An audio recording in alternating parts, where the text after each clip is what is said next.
What two species from the Beta Renner system were applying for admission to the Federation in 2364? A. Bandai and Klingon. B. Antikins and Soleil. C. Binars and Jaredans. Or D. Ferengi and Edo.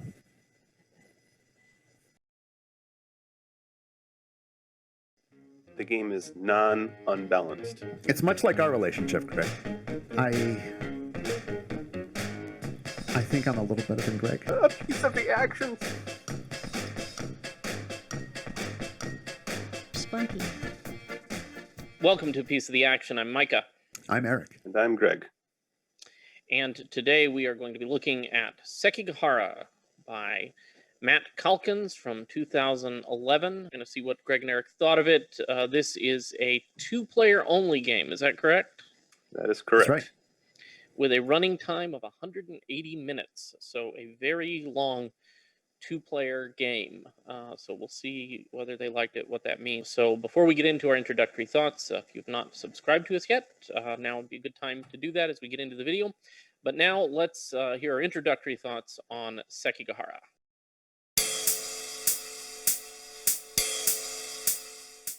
All right, Sekigahara, the unification of Japan.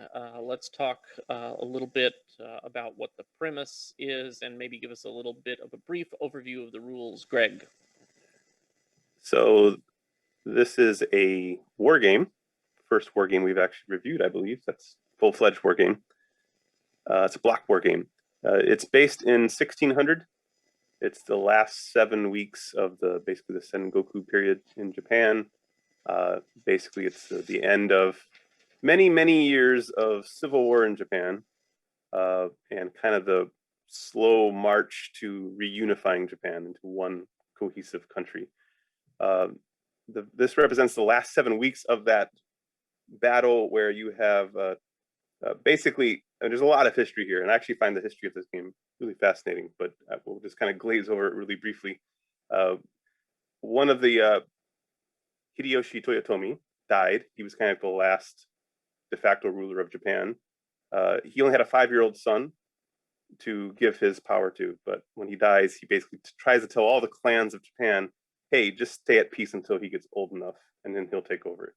That lasts 2 years before Tokugawa, probably the most powerful daimyo in Japan, decides to rise up and says, I should be ruler of Japan, and he marches to take over, to take that basically.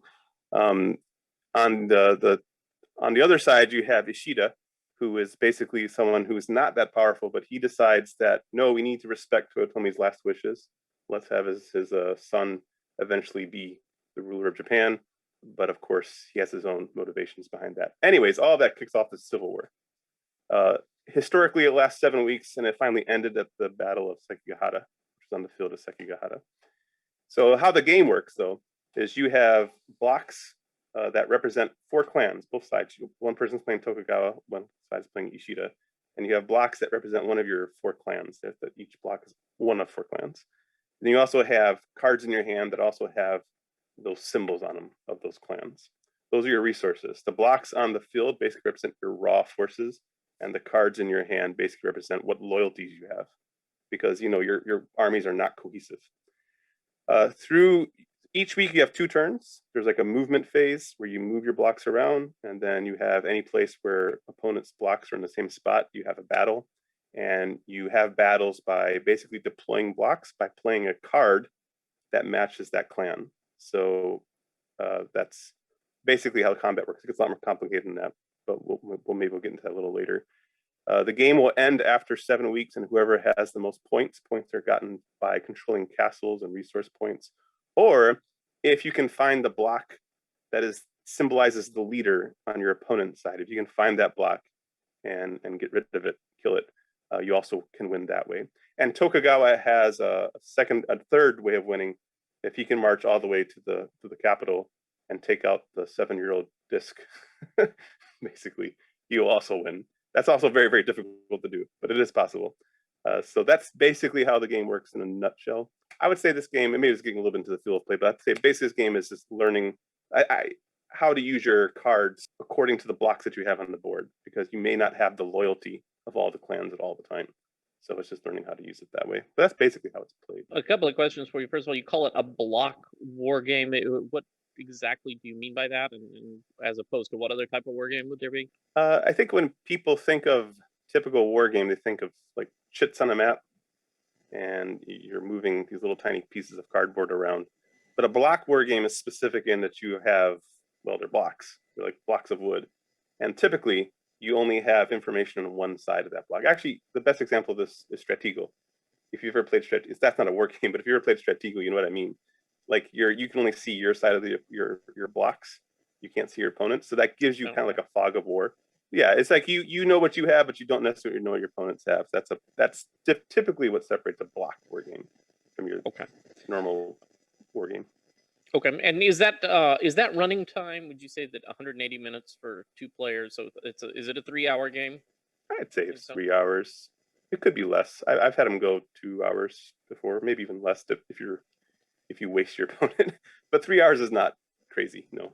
Yeah, the reason I ask is just because I think it's interesting. You said that if you kill Tokugawa or Ishida, that's like sort of an instant victory. It's weird that hard to you could be playing for. Yeah, I guess that's not something that's gonna be remotely possible until late game. Is that the way it works? It would be weird. I mean, somebody would have to seriously drop the ball to leave themselves open. It makes some poor decisions going on there. All right.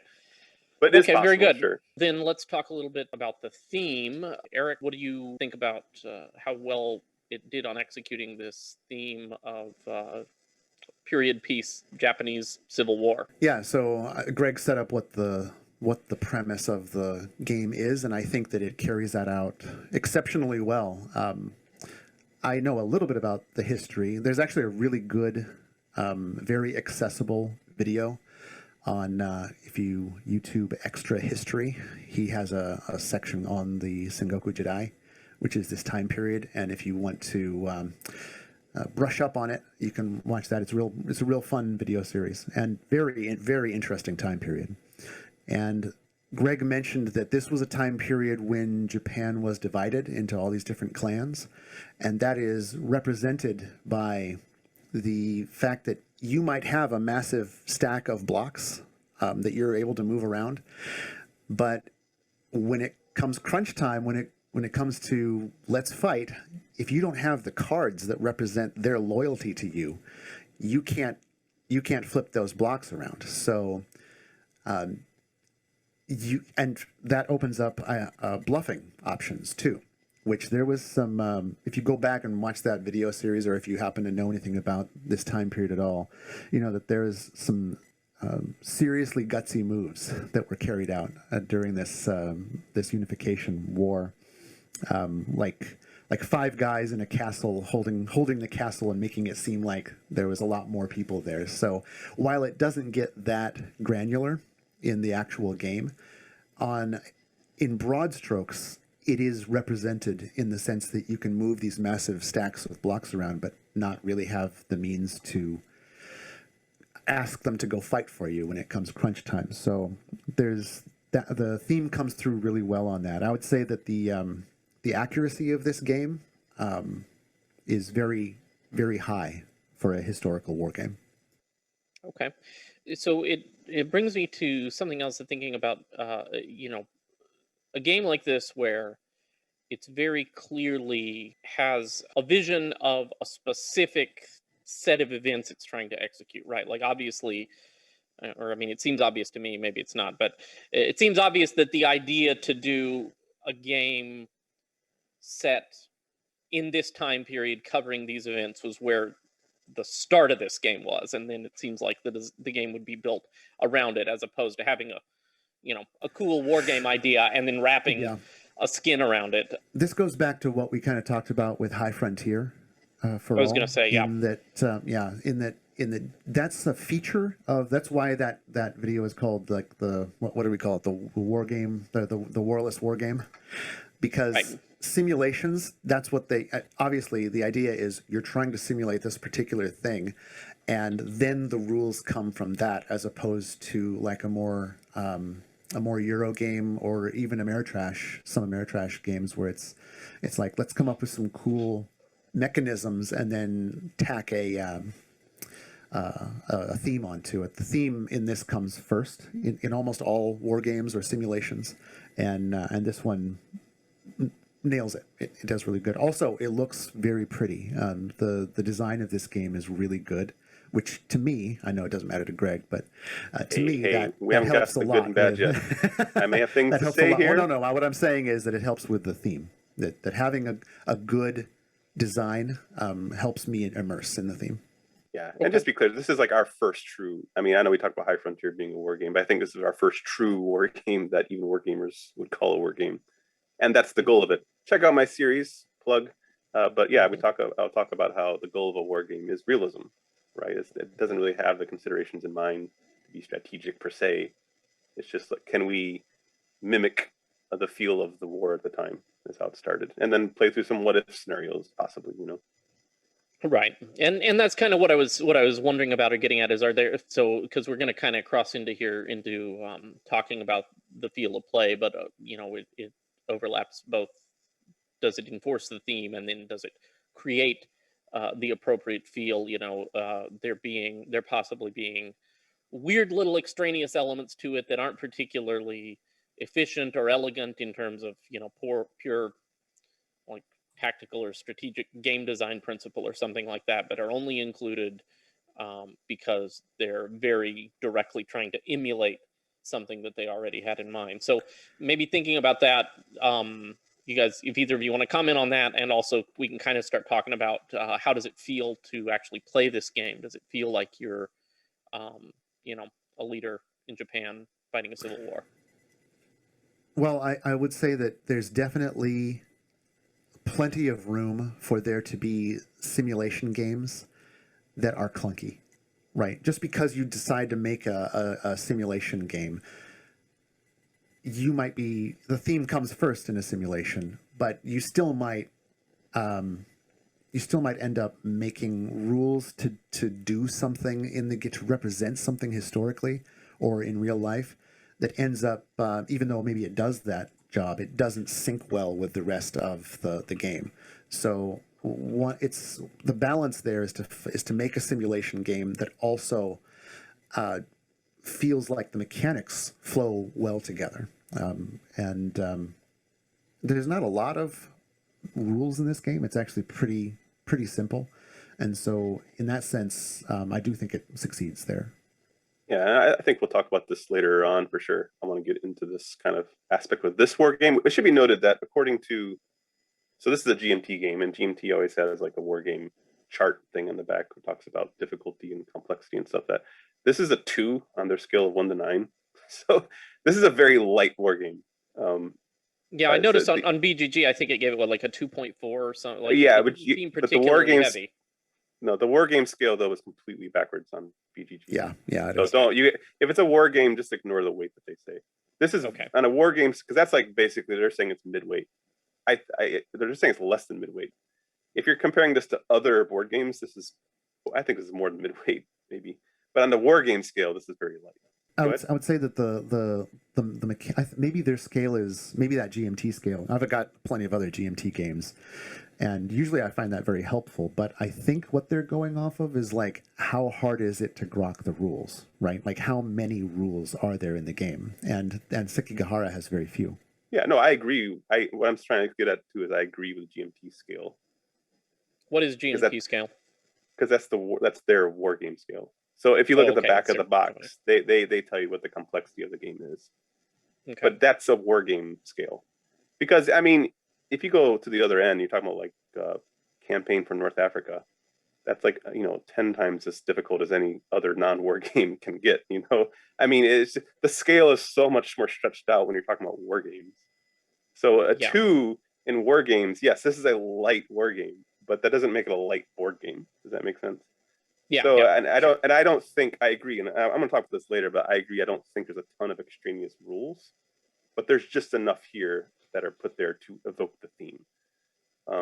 So if we're talking like and it doesn't mean that it's a simple game. Like this game is there's we'll get into it later, but just because you don't have a lot of rules doesn't mean that the decisions you have to make are easy. Yeah, it's a heavy-ish. I mean, there's a lot of heavy decisions in this game. Yeah, for sure. Greg, you were going to say more about how it feels to play, as far as you're So concerned. yeah, if we're talking about feel of play now, I'd say this is an exciting, intense game. It's kind of a game where I think it feels like you're always losing, even if you're winning. It always feels like this is true of a lot of war games actually, but I think you're so hyper aware of all of your weaknesses, and you know where, hey, if he attacks here right now, I'm just doomed, and you just kind of hope he doesn't. So even if you're doing well, there's always that feeling like you're losing in this game. Other feel of play, I think it's hard to talk about feel of play in this game without talking about the theme, because I do think it does line up with that theme. How does it feel for this battle in particular, this battle of Sekigahara, this whole 7-week march to that big battle? It simulates that. For example, the first week in this game is interesting to me because it truly feels like you have limited resources. Like you're just getting your war machine going. Like it feels like you don't, you can barely do anything. But then eventually you get things moving and things feel like they're flowing a little better. But I think the most interesting thing this game does, I think what separates this from other war games, is that shifting loyalties aspect. Because this is before Japan had a sense of national identity. It was more clans. Like this clan, they were in this battle for their own purposes. They weren't necessarily there to unify Japan. They just had their own purposes. And just like in the real battle itself, there were whole instances where entire clans showed up at the battle and just didn't fight until Tokugawa shot at them. But anyways, I mean that happened all the time. That is carried through in the feel of this game to me. Just because you have a battle and you have all the cards in your hand to play this clan, doesn't necessarily mean that the next battle that same clan is going to show up for you, because of the way the card system works. Because you use those cards and you draw new cards, like, oh man, okay, this clan's deserting me this week. The way that it evokes that feel is very strong in this game. You can't quite trust your armies to always be there for you, even though they're on the battlefield. So I think that's specifically the feel of play this game does. That's different than, say, other battles.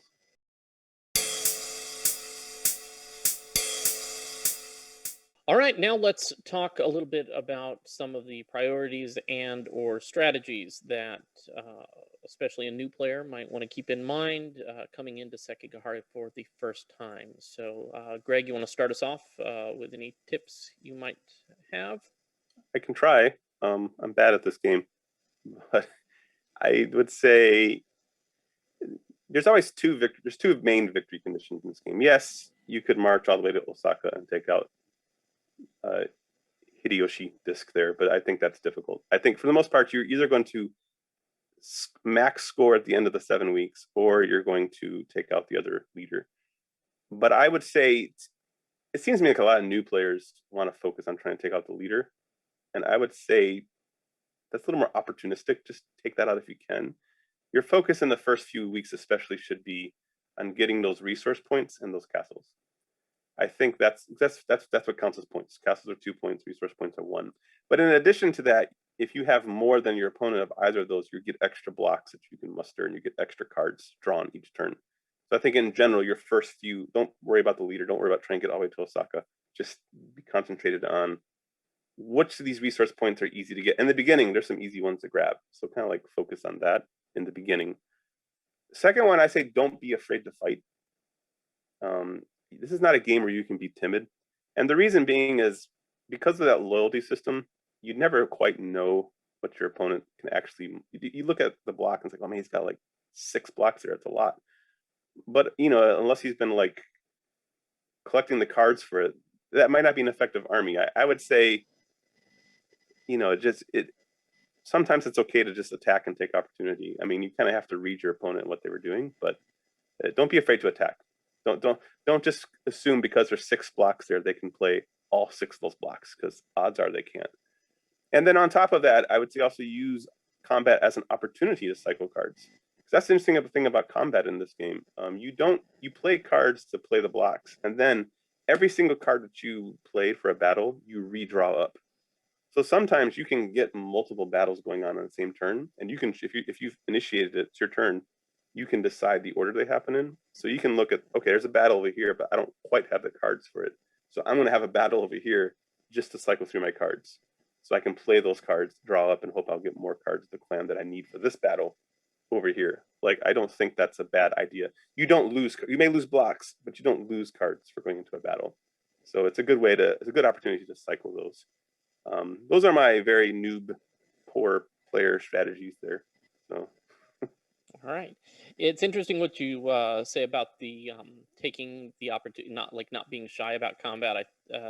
Because it's a 2-player game, right? I think normally a lot of times in a more than 2-player game, a lot of times being the first guy to jump in to start a fight is disadvantageous, right? Because you weaken you weaken the other person, but you probably weaken yourself too, and it helps whoever the third person is on the board. But that's, I guess, a good point that in a 2-player game that particular drawback at least wouldn't be there. So you might have to ignore that instinct to shy away from combat.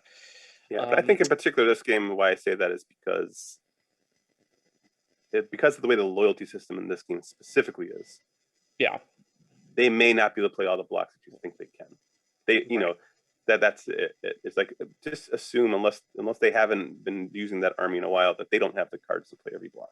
Yeah, don't be scared of that big impressive pile of blocks there, because they're facing the same problem as you, which is a well put together army in this game where you have the right clan cards and the right clan, because this game punishes if you have mixed clans. It rewards you if you can play the same clan in the same army. And I would say a well-maintained small army that has the right cards and the right clan together will defeat easily a mixed larger army. So it's just something to keep in mind. Numbers don't mean everything. Right.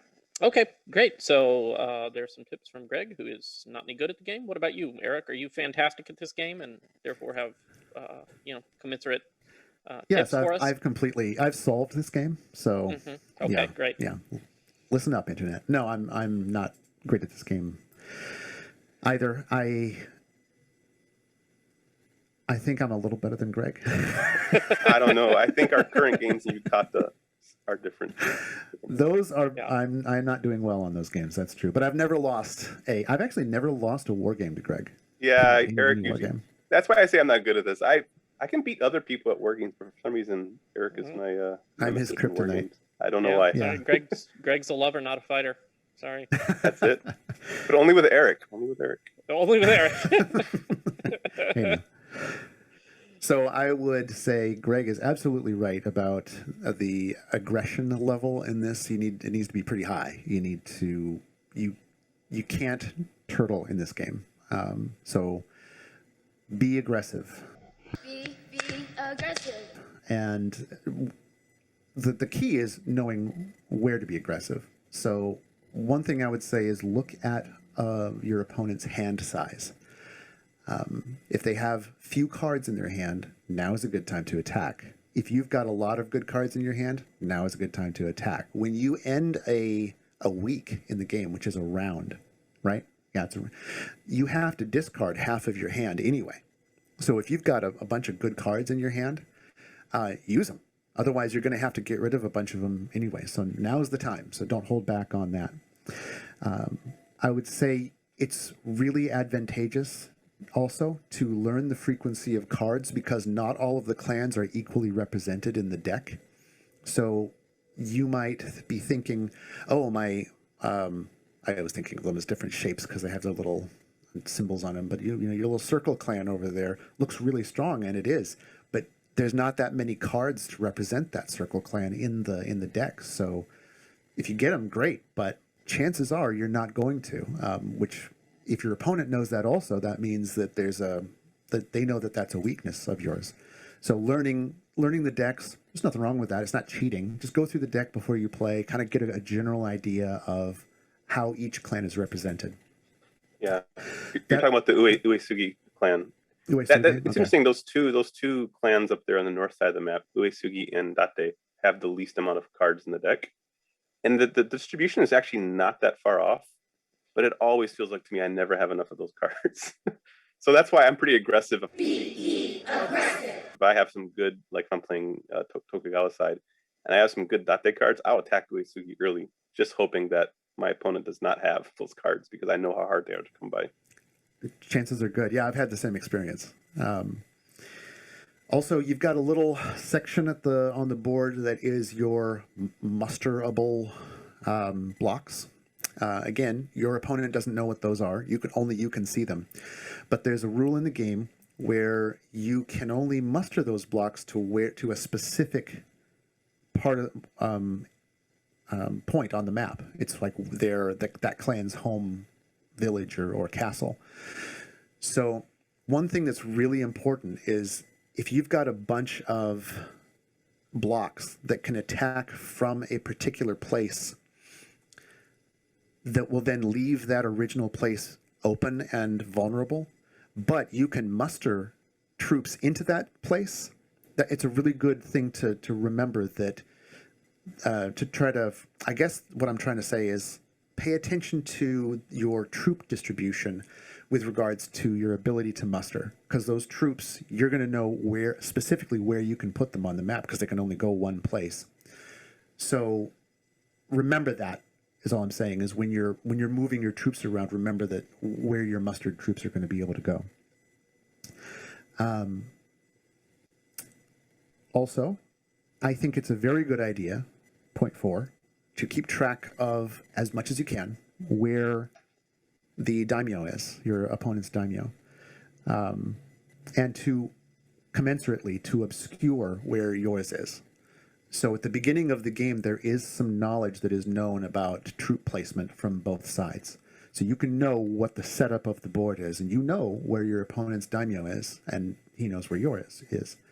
But try to mess that up as soon as possible as far as your information, and try to keep track of his, because there are two main win conditions in the game. One is points when the weeks run out, and that has to do directly with how many castles you control. But if you're behind on that and you don't have the time to catch up, or you don't have the army to catch up, then your only other option is to attack the daimyo. So you need to know where your opponent's leader is. And lastly, I would say that you need to control the neck of the map. So there's a certain section, and it actually is where Sekigahara is. There are roads on this map that allow for quicker travel around the board, and what that turns into, without a massive breakdown of the map, is that there is a certain section of the map that is very important to control. And I kind of think of it like chess, how it's so important in chess to control the center of the board. Same thing in this game. It's a really good idea to control those 3 or 4 spots, because it will allow you more movement over the board and restrict your opponent's movement. Yeah, speaking of like the theme, I'm always impressed how often our games end with a big battle around Sekigahara. Like just naturally. Like the game doesn't force you there, but just because it's so strategically important, you'll often end with a massive battle there, like it did historically. It's always interesting to me. That's super cool. Let me ask you this, Eric. You mentioned hiding your daimyo's location. Is that trackable hidden information?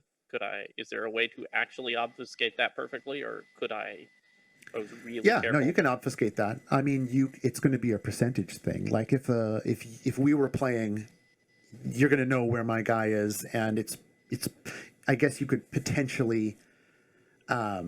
You could potentially track all the possible locations that he is, but you couldn't know for sure.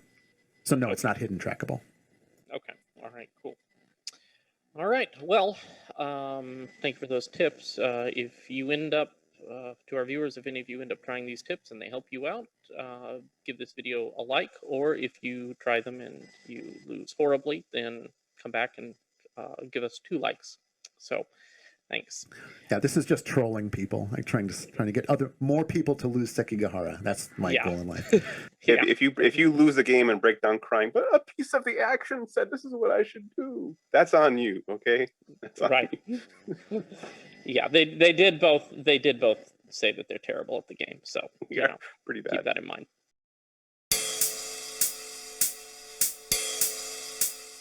But now let's go ahead and let's get into our good and our bad. What did Sekigahara do well? First of all, Eric, start us off. Oh man, I love this game. This is my kind of game. I love drama, and it doesn't get more dramatic than a war game or a battle. You know, I mean, it seems super thematic, right? I mean, this seems right up your alley. It's also very thematic. Yeah, it really is. And there's nothing as exciting in the board game world as like having a head-to-head strategic conflict where the outcome of this single battle could result in victory or defeat. Think of Greg and I have a couple of games going on right now, but the last game that we played and finished, I had made some pretty bad positioning choices early on, and Greg had gained an early lead in the castles, and resources. So he was ahead he was getting more cards every turn, and he had more points. So my strategy at that point had to change from let me try to catch up in points to I have to attack his daimyo. And so I love that. I love that coming down to one big battle thing where it's like I'm not going to be able to beat him just by, just over the course of the game. So I've got to go hard on this one battle, and that's so exciting. I also really, really enjoy block war games. I think they're, to me, I understand that they're not as crunchy usually as chit war games. But I really enjoy them because the blocks allow me to instantly get into the theme and into the action much easier than having to always reference a rule book, a 5.4.1 to see, how line of sight works with artillery, things like that. I kind of detracts from the feel a little.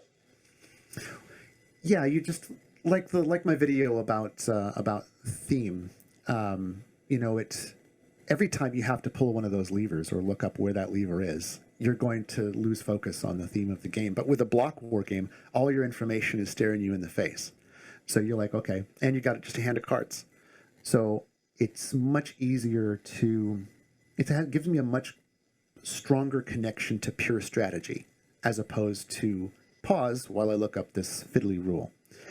You don't need to keep track. Also, this is, just to be clear, this is a block war game, but most block war games have an additional feature that this one lacks, whereas most block war games, depending on which side your block is on, will represent something about the unit. So it'll represent its health, usually, or something along those lines. But that's not that doesn't exist in this game.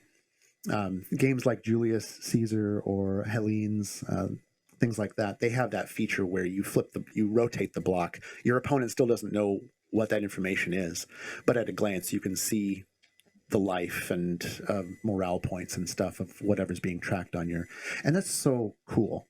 This game is even simpler in the sense that it doesn't have that, but still all that information is in front of you at a glance. It also is a nice aesthetic element because there's something to having all those wooden blocks. There's a nice tactile beauty to it. Also, there is a balance here that I find surprisingly. Give me a synonym for balanced. Yeah, it's really well structured, even though it's historical. So sometimes, and you talked about this earlier, Micah, where trying to create a simulation of something could end up in clunkiness or weirdness that needs to get fixed later, or result in some kind of imbalance in the game. I haven't found one here, so this game seems very, very well balanced, despite its accuracy in history. And I am not I'm not opposed to dice and randomness, but there are no dice in this game, and I think that if there were, it would detract from the game for me. So there's not that kind of randomness in the game, and I approve of that. Very nice. Greg, what did you like about Sekigahara? The game is non-unbalanced. There's your synonym for perfect. I'm going to use a word for this game that I believe I've only used for Go, and this is going to seem like an odd place to use it, but I think this game is elegant. which is odd because it's a multi-page rule book. There's a lot of rules in this game. But I use this word deliberately here because there's a lot of systems in this game, but everything about this game that gets put together, it feels like every system is as streamlined and as clean as it possibly can be. And I don't know how to describe it unless you've played this game. Everything just seems elegant. Every single system seems elegant. And it's just it's a lot of systems, but everything seems like it's there for a purpose and a reason and has a huge impact on the game. And again, I don't use that word lightly, but this is the first game that pops in my head when I see someone talks about elegant games. It's one of those kind of games where I honestly can sit back and appreciate 100% from the design perspective alone. Matt Calkins, I don't know who he is, never met him. He's just playing this game. I feel like he must be a genius because it's just the way this game is put together leaves me in awe. I'll be honest with you. A good example of this is like siege combat. It's just the first one that pops into my head. But normally when I read through a war game rulebook and you get to the combat section, and it's like, okay, there's all this stuff. There's all these exceptions. There's all these things. You got to work on artillery and blah, blah, blah, blah, blah. In this game, it seemed pretty easy. And then the next heading comes siege combat. Again, typically, if this is a real war game, a heavier war game, I'm like, okay, let me get a pot of coffee on and come back to this because it's going to be a big thing. But no, in this game, all it does, it just says, okay, you can't play loyalty cards with your defender. You get extra cards for your damage blocks. And if you're the attacker, you can't use the cavalry and the gun symbols. That's it. That's all it changes. It's 3 minor rule changes that makes it completely feel like Sieges now that last a week or two. And that just blows my mind how very, very simple changes completely changes. Typically siege rules are like grappling rules in an RPG. Like yes. Like whole chapters based on like how 2 characters can grapple. Yeah, exactly. Yeah, there's a certain sections usually siege rules, aircraft, and submarines. Those are like the ones I always dread in a wargame book. But in this one, it was super simple, and that's what I mean. Everything in this, it's very simple rules that have a big impact. An example of this is, I think. After when I first bought this game, I've had this game for a few years now. I think I played with Eric, maybe the second or third time I played the game. And we still talk about how we never opened the rule book the whole game, right? Like it just all made such intuitive sense. And that's, granted, it's a light war game. And I enjoy the clunkier, and I understand why the exceptions are in the bigger, clunkier rule books. They're trying to, games because they're trying to emulate so much. But I do appreciate the simplicity of this game, how it gets so much from so little. And another example of this is normally my war game partner is just Eric. He's the only other person I know that would play war games with me. I have other people I play big, heavy Euros with, but typically it's just Eric for war games. But I have my normal Euro game partners or economic game partners want to play Sekigahara because it's just an easy game to get into. So I like that elegance in this game. The second thing I want to talk about, I think this game, and Eric touched on this with the dice, I think this game probably has my favorite combat system in any game I've ever played. And there's a reason for that. There's typically when you approach combat, there's 2 ways that you can approach that in a board game. You can have a completely deterministic system. For example, chess is a deterministic system. You know exactly what's going to happen before you go into the battle. Small World is probably a good example of one. It's not until you get to the very end of your move do you actually roll a die. You just compare this many tiles with this many tiles, and then you just do the math. But you know exactly what's going to happen before you get into that space. Typically, I like that because there's no randomness in that, but it doesn't feel like a battle. It doesn't feel like combat. It's not exciting because you know what's going to happen before you get in there. So the other way you can go, and this is what typically most war games do, is you roll dice. Right? You go in, you roll dice according to the number of blocks that you have or the number of chits that you have, and then you just calculate the results.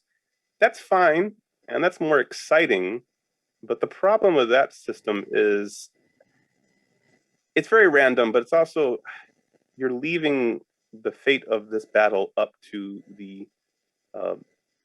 soulless plastic cubes. They're deciding your fate, which I know is exciting, but what this game does is something interesting. It's something in the middle. And if you look at the design notes in the back of the rule book, the designer talks about this. When I go into a battle, I can look at how many cards I have. I can look at my blocks. I can calculate exactly the amount of impact I can make. I can work all that out. I know exactly how effective my army is going to be when I go into battle. What I don't know is what my opponent can do. But my opponent knows. They know exactly how effective they are at a location. And I may have some idea because I may have seen some of the blocks in that stack before. I can count up the number of blocks in their stack. I can see their hand. So I have some information, but not complete. So it's like there's that whole one-sided determinism in a way. And that's exciting because now there's a human psychology element involved there. Because I know my opponent knows how effective they are. And I can tell, like, how are they moving that army around? Are they being aggressive with it? Do I think that they can play that well? If they come in and to attack me, I can decide, are they bluffing? Maybe they don't have the cards to play this or not. You know, I mean, there's a whole, now I'm working, it's not dice that are deciding fate. I have a human element I can bounce off of because they know what they can do and I don't. I love that about this game. It creates excitement and tension without just using arbitrary dice to do so. And there's something about that I just love. I wish more games would have a system like this. Have you heard the breakdown for like the 3 different ways that things can be decided? And typically, I think this was an RPG reference as well. Maybe back in the Forge. They you're talking about this, the karma, karma, drama, and fortune. I think is what it was called. Yeah, karma, drama, fortune. So it's like right. Karma is always just like effectively compare my number to yours. Whoever's higher wins. Fortune is the dice or cards, some randomness, and then drama is like what makes sense for the story, like kind of like a GM fiat thing, or you talk it out kind of and decide who wins. So basically everything boils down to one of those 3 types. Yeah, that's true. But yeah, so whatever the combat resolution system that works here, I just it's just great to me. It fits because I don't like randomness too much, but in a war game I expect it. But I just love how they provided it here without it being actually random. It's just crazy. I love the way it works. It's based on human psychology. And the final thing I want to talk about in the good, something I rarely talk about in a game. I think this is a beautiful game. See, I have a soul. But here, let me talk about this because, okay, first off, I know I like about tactile components. And yes, these are big, wide wooden blocks. These are not like your normal war game blocks, which are normally like more square. These are big, wide, rectangular blocks that are just pleasing to move around. But on top of it, I do think this is a gorgeous looking game. And I think the only other time I've ever said that about a game was Go. And the reason why I get a bad rep here about not liking beautiful games is because typically what many people consider to be a beautiful game does not align with my subjective view of what beauty is in a game. Because typically in a modern board game, they have beautiful art that looks beautiful in isolation, but then they decide to slap that art on every possible flat surface they can. And when it all comes together, I typically think things look gaudy. Most modern, beautiful games, Kickstarter type games, look like that to me. That's not my style. This game, though, it's much more minimalist. It's not 100% there, but it's just, the blocks, the symbols, there's just nice symbols on it. Your cards are very easy to read. The gold, the black, the map, everything about the game. This is more my style of beauty, if we're going to talk about the way a game looks. I know that might not matter to you people out there. I mean, you can just look at pictures and decide if it's beautiful to you or not. But it's something that I wanted to point out because this is my style of design. I like this look. This is a good look. Well, it's also thematic to the genre too. Like the whole not minimalistic is not the correct word for Japanese aesthetic, but it channels that Japanese aesthetic into, which is appropriate thematically, into the game. Sure. All right. Okay, very good.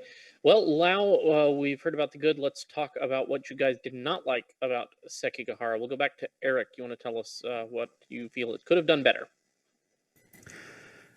Yeah, and I have very little here. The first one is just pragmatic in that you can get, especially when you're going for the last big battle type of win where you have to succeed at taking out the daimyo, you can get really, really big stacks of blocks.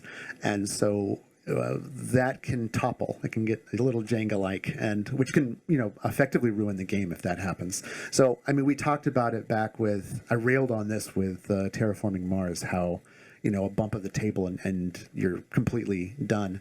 So I feel like I need to bring that up here too, because the same thing can happen if your blocks fall over and your opponent sees, oh, your daimyo is there and you don't you have you're a mess. Your whole group is all over the place. Then they can use that, and the game isn't fair anymore. So there's that. The only thing that I would say might be a downside in the design of the game and the actual rules of the game is for me, it's not a problem, but I can see how it could be for some. And we've already talked about it a little bit.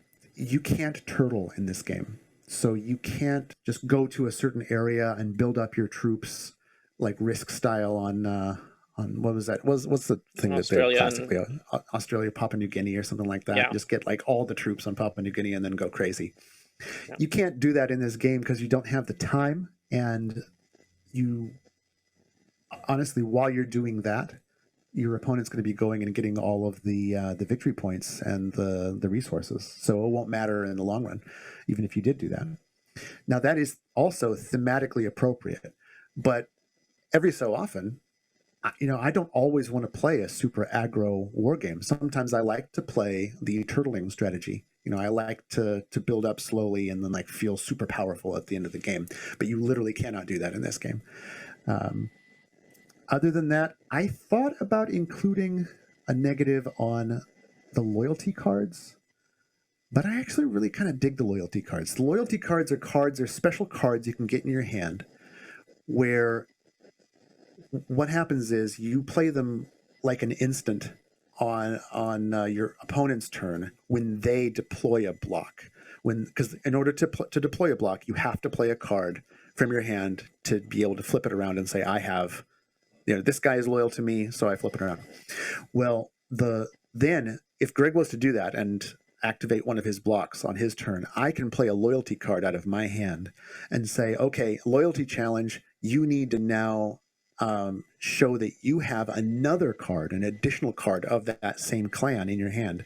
Otherwise, that guy he changes sides and goes to me. I can see how some people might say that's too random and not fun because you can't plan for that kind of thing. Greg already talked about, I'm curious what he thinks about this, because Greg already talked about how you can go into a battle knowing exactly what your army can do.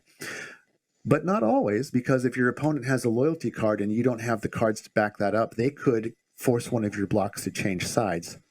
But honestly, there's so little randomness in this game. I kind of enjoy the drama that adds. So I can, again, that's not a thing I would say is a negative, but I can see how some people might think it is. All right, Greg, what about you? What could Sekigahara have done better? I don't have much to say here either, actually. I do like this game quite a bit, but there are a few points I will bring up. Again, just sort of gotchas that maybe you should be aware of if you don't like this type of thing. And I will start with that whole randomness factor. There is a heavy dose of randomness in this game, I think. Yeah, not in the combat, like you know what you're going to do before you get there. You're not rolling dice. But what cards you draw each turn is a pretty big deal. You may be having plans for this one army to go someplace, and then you don't draw the cards for that clan. Now, I typically approach war games very differently than I approach strategy games. So I'm completely cool with that because I recognize that's the theme it's going for, and I'm fine with that. So that's not a negative to me, and that's kind of where I put the loyalty checks. Actually, yeah, those can be very swinging, but they're there to kind of increase the idea that your armies are not always going to fight for you. And I think that really evokes the theme. So I'm completely okay with that. But I can understand how that can be frustrating if you just had all these big plans and it's just because the person happened to play their loyalty check at the right time, or you happen to draw the wrong cards, your plans just fall apart. That can be frustrating, but that's war. That's things like that happen. So I'm okay with it. But yes, go in knowing that's a thing that could annoy you. The second thing is actually a production issue. I do think this is a beautiful game. It's very easy to read.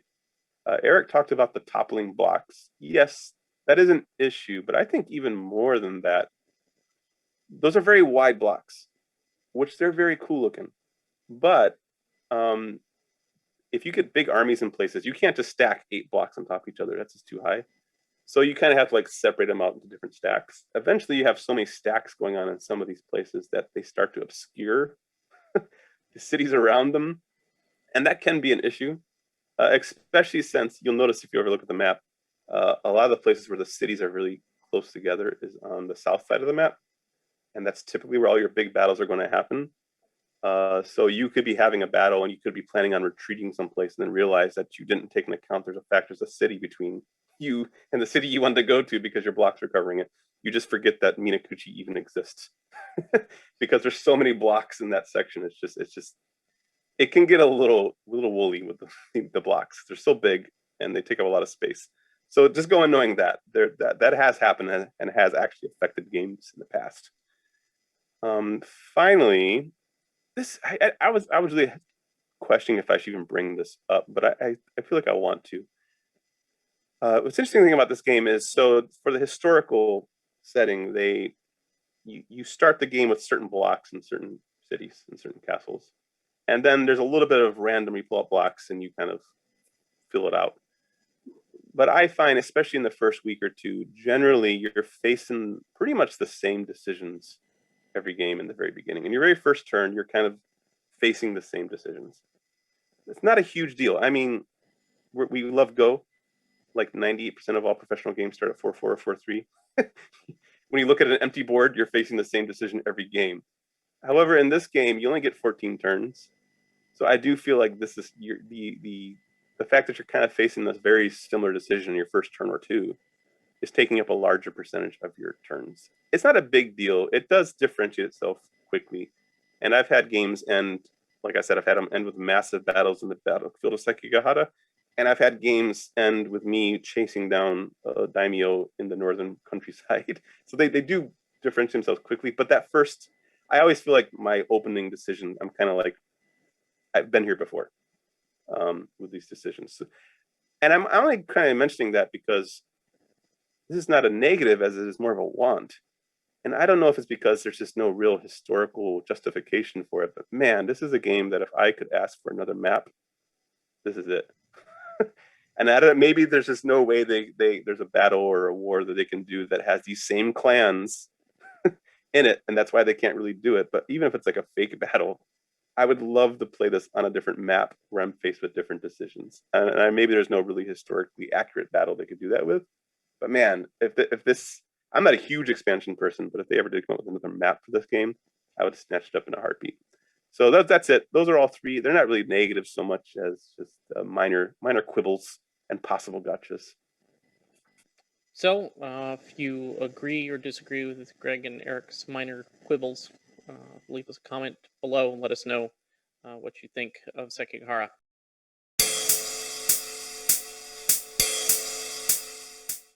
All right, let's get into our final thoughts, though, on Sekigahara. Guys, is there anything that you have not already said about this game that you want to say? And what do you rate it? And do you think that it should go on our shelf? I'm kind of interested in this since it sounds like you both like it quite a bit, but it is only a two-player game, so kind of not maybe as versatile. So why don't we start with Eric? Yeah, this is a fantastic game, maybe a little under the radar. So if you haven't heard of this game, definitely check it out. It's easy to play. It's very tense and deeply strategic. So I highly recommend this game. Micah, you actually mentioned the time factor early on in the video about what does it say, 180 on the box or something like that. But for a big honkin' war game, that's pretty short. That's the short so game. Yeah, so like you can get some really complex strategies and some deep emotions in this game in just 3 hours, which is great. So I recommend it highly. In fact, other than Go, I'm not sure I've rated anything higher than this. This is a 9.5 for me. And yeah, Wow. I'm concerned about the the shelf decision at this point because of the two-player slot having already been filled with Go. We'll see. I do think it belongs on the shelf, but I do not know what to get rid of. All right, Greg, what do you think? I agree that this is a great game. This is one of my favorite two-player games, period. It's one of my favorite war games. This is one I easily play. I know it's a light war game, but I'm not a grognard. I have a hard time with the big, super complex ones. So this is a little more towards my end of what I enjoy in a war game. And I'll say this, if you are interested in war games or block war games in particular, I know typically the recommendation is something like Julius Caesar or Hammer of the Scots. But I actually recommend this game. If you are a person who plays medium weight games anyways, I think this has just enough crunch to it, just enough more crunch to it to keep you invested. And I almost feel like this is a war game a little bit Euroified. It does feel that way to me. So if you are interested in it and you've not played many war games, I would suggest picking up Sekigahara. I give this an 8.5, which, considering this isn't my usual wheelhouse, that's pretty high. I mean, 8.5 is something I always want to play. This gets played a ton just because my other game players request this constantly. So I do love this game. Shelf decision honestly, the shelf decision is easy for me. I'll tell you why. I do think it belongs on the shelf because we both love the game so much. Last time we put on Dune Imperium, which to me has a lot of overlap with Scythe. So I would be willing to let one of those two games go because I feel like they're kind of holding up the midweight Euro game section of that shelf. That I feel like there's a little bit of a, and I kind of feel like, yes, 10 games isn't a lot, but if this is going to be a shelf that's me and Eric's shelf, I do feel there should be one war game on here. You know what I mean? Oh, absolutely. Yeah. So, and if right now it's the one we reviewed so far, I mean, I think it belongs. And yeah, so I would say Scythe or Dune Imperium. I would assume you'd want to let go of Dune Imperium. Yeah, that's certainly the lesser rated game for me. I very much enjoy Dune Imperium, but Sekigahara is so good. Yeah. We can get rid of Dune Imperium. It's too bad it only got one week on the shelf. Honestly, as hard as it would be, and you can't change your mind now. But if it came down to Scythe, I would kick Scythe for this game. I mean, Scythe is not as much as I enjoy Scythe, and I think it's only an 8.5 on my BGG. So, sure. like this is way better. Yeah, well, both of those are pretty. Scythe and Dune Imperium are kind of similarly weighted for me, so I'm okay with either of those going. I think they're similar. So yeah, let's do that. Let's kick off Dune Imperium. Sorry, Dune Imperium. All right. It got onto the shelf and got off the shelf before the movie ever hit theaters. That's right. Okay, very good. Well, so sorry, Dune Imperium. We hardly knew you, but we are going to be kicking you off for Sekigahara. And what are we going to be looking at next time, guys? I think we're doing Near and Far. Do something a little more storytelling-ish than we normally do. As a closing thought, who actually won the battle between Tokugawa and Nishida? Oh, real life? Well, in real life, I was Tokugawa in the game, but that means Eric played last. But in real life, Tokugawa won and basically united Japan, and has been united since. All right, very good. Well, with that closing thought, we'll stay tuned for next time. In the meantime, also remember to check out Eric and Greg each have their own standalone series, so you can check those out as well. We have a podcast. You can listen to this if you don't want to have to look at us. Also, you can check us out pretty much everywhere you can get a podcast. You can search for A Piece of the Action and find us there also. So, thanks for watching, and until then, this has been A Piece of the Action. Okay, I don't know the answer to this question, but I can figure it out by way of exclusion. I know the answer. Right? It can't be A or D, right? So yeah, I did the same thing when I looked at this. I was like, oh, I don't actually know this one, and then I was able to check all the ones off the box. And when I finally got to the one that was left over, I was like, I remembered the episode. Yeah, I think I know the episode this is talking about, but I think I know the answer just by way of crossing things off. Also. Okay, what do you think, Micah? Do you have any? You said it can't be A or D. Is that what you said? Right. Well, so it can't be Klingon or Ferengi. Would not apply to be part of the Federation, right? Sure. Well, the Klingons weren't part of the Federation, I think, for the entirety of Next Generation. And I don't recall them ever applying to be part of the Federation. So Yeah, this is just about the application. So I don't remember if the Ferengi ever applied for for Federation. no, I don't think so.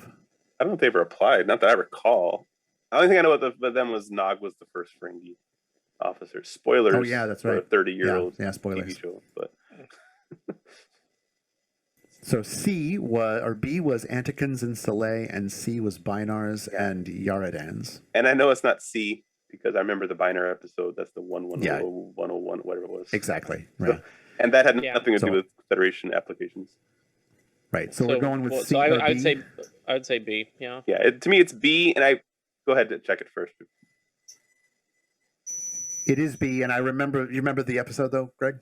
I think, is this the one where you had the one species who was like profiting off of a drug they were giving to the other species? No, I thought that at first. No, this is the one where there's two cultures, two alien races that hate one another. One of them looks like kind of like a lion person. They're like cat people, but then the other one is like kind of like lizard serpentine, and they're keeping them in separate rooms on the Enterprise. But at one point, like. That's the right. The lizard. Somebody goes missing from one delegation. It's a B line. It's the B storyline. That's right. But they're having to like run interference on these two races that are hating on each other. That's right. Is that the one they denied them application, right? Because they were too. Yeah, they denied their application. But the funniest part was like one of the delegates from the cat people goes missing, and then there's a strange cooking smell coming from the quarters of the other people, and they're there on this delegation of peace and stuff. It's crazy. Okay, this is coming back to me now. Okay,